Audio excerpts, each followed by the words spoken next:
Doom, doom, doom, doom, doom, doom, doom. Shelley Winter Show. Got me in a party mood now, Kobe. House in the Park is coming up soon. Big summer. Big summer. Shelley Winter Show live, local, topical, and relevant. Everyone hold on. I know I asked you to hold. Just hold on. I got to tell this story. It's a personal story. So let me go back a little bit. When I was 11, 12 years old, as far as my earliest memory was at Bluebird Nursery School. Bluebird Nursery School was a private nursery school run by a lady, I don't remember her name, in a brownstone in Harlem, New York.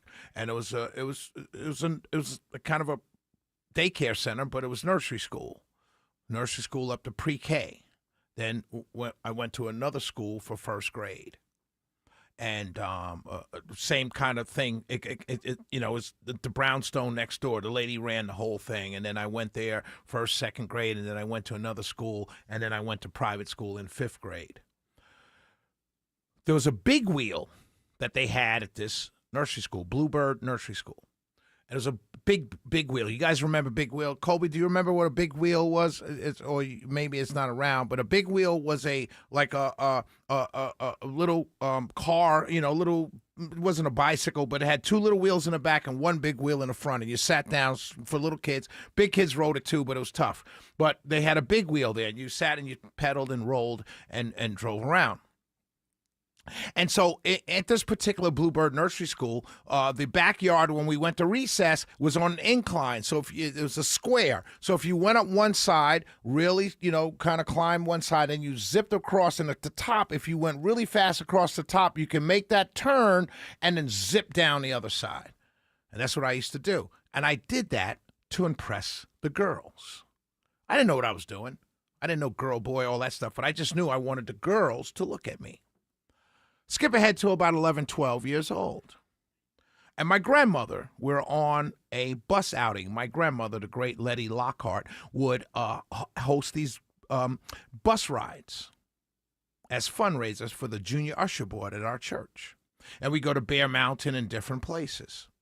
And on one particular bus ride, Miss Betty Black, was my grandmother's best friend from Jamaica. Her family was up from Jamaica, so there's all these, she had her nieces and nephews, and mostly she had nieces, and there were a bunch of these girls all our age. And we went on this big bus trip, and we were all laughing and giggling and hitting the girls and running away. That's, you didn't know what to do. You're 11, 12 years old. And when we got home, my grandmother said to me, "You liked Miss Black's nieces?" And I said, "Yeah, Mommy, Grandma." I used to call her Mama. "Yeah, Mama, the one in the black shorts, she was nice. And we played the whole day at the pool and this, that, and the other." Didn't know what you were doing, just flirting. She's flirting, little girl's flirting back. And I remember my grandmother saying to me at this very young age, when you look for a wife, when you get to that age and you're looking for a wife, make sure she's West Indian. So she told me. I was 11, 12 years old. Now, I didn't listen to my grandmother. I went on to life. I dated Hispanics and Haitians and West Indians and, just dated all kinds. United Nations of girlfriends. Americans, Southerners, Northerners, Army brats, New Yorkers, all kinds of women. White, black, all kinds of women. And so recently, as many of you know, the whole previous relationship did not work and went into a depression, was sad for a couple months.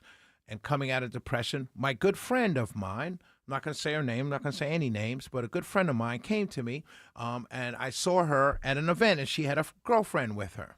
And she said, "This is my girlfriend, her girlfriend, this is Shelley Winter. Hey, how you doing? Nice to meet you." I'm still kind of in that funky area, that funky headspace where when you break up with someone or they break up with you, you're still in that funky headspace. So you don't really notice anybody. And so my friend at the time, when she introduced us, she says, "You guys should get to know each other. You guys would be perfect together." And I heard it, but I didn't pay much attention. Skip ahead to a couple weeks ago. A couple weeks ago, we went out, had a great time, went out again, had a great time, and been kicking it ever since, as they say. Well, last night, my friend and the young lady she introduced me to came to my house. And for those of you who know what I'm getting ready to talk about, it's cultural, it's Christian, but it's cultural. And there are many cultures that participate in this in different ways, but they still do it. They came to my house and they spiritually cleansed my house with candles and herbs and salt, and they quoted Bible verses throughout my house to cleanse my house, to really cleanse it out. Now, I'm a churchgoer, I'm a believer, but many of you know that, it's not an every Sunday guy. I pray all the time, but I'm not an every Sunday guy. I tell you the truth, when I walked into my house last night, it felt different. It felt different. I turned off my light in my bedroom to watch TV because that's what I always do after I put on my pajamas. I turn off the light, ceiling fan's on, and the only light in the room is the TV light. And it still felt like the light was on with the light being off. And at a certain point in the night, I turned off the television and it was dark in my room, and it was just, I had this overwhelming urge to talk to God. But I had this overwhelming urge to talk to my mom who passed away. I felt her in my house, my mom. And we talked. Now, for those of you who are hardcore Christians and, maybe you don't believe in this kind of stuff, but I know I talked to my mom and God last night. And one of the things the young lady told me that they had prayed for was success. And one of the things they said to me is, whatever you lost monetarily will be returned to you tenfold. And I was like, yeah, whatever, thank you. Because I did feel different. My house is different. My house feels different. It feels lighter. It feels airier. It feels freer. It feels just loving. There's love in my house now, the way it was when my mom was there after they left yesterday. I woke up this morning. I may start to tear up, but I woke up this morning to a text message from an insurance company, State Farm Insurance. Guy's name is Tony Bennett, I believe. State Farm Insurance, Tony Bennett. And I have been text messaging with Cam Davis, his person in the State Farm Insurance Company, locally based. And she sent me a text. This morning it came in with a quote. Mr. Winter, I've got a good quote for you. If you like this quote for your insurance, give me a call. Remember, these two young ladies, one of which knew my mom while she was alive, and my mom absolutely adored her, and her friend who I've been kicking it with for the last couple weeks, had just spiritually cleansed my home. And the first text I got this morning was from State Farm. Tony Bennett, I believe is his name. If I'm mispronouncing his last name, I apologize. I know Cam Davis is his employee who reached out to me through text message. And I called her up. I said, Cam, can you match this quote? Is this quote real, or you just kind of get me in with the low quote, and then when you run everything, it's going to go up high? She said, no, Mr. Winter, I have all your information already. I run people who have done quotes for every 6 months to see if it changes, and yours drastically changed. It's almost 2/3 less than what I was paying for insurance. I automatically got money back because I switched over to State Farm Insurance locally here with Cam Davis. And I thought to myself, what? This can't be real. I literally am saving about almost $300 for auto insurance, just like that. Now, someone would say, oh, Shelley, it's just a coincidence. Doesn't mean much. No, it means something to me. Because last night, after my home was spiritually cleansed by these two angels, one a very dear friend of mine, one the other young lady I'm kicking it with right now, and probably will be kicking it with for a very long time. They spiritually cleansed my house with Bible verses and candles and everything else. And right upon waking up this morning, I'm already plus $260 a month for car insurance. I tell you this because our homes are very important to us. Our homes are where we spend a lot of time.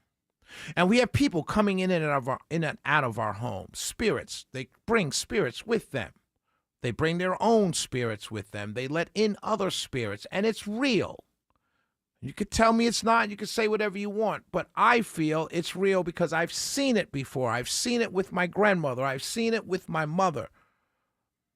And I'm seeing it again with two friends, a sister and someone I'm kicking it with, and will be kicking it with for a very long time. And already, Mommy and God have said, Shelly, we got you.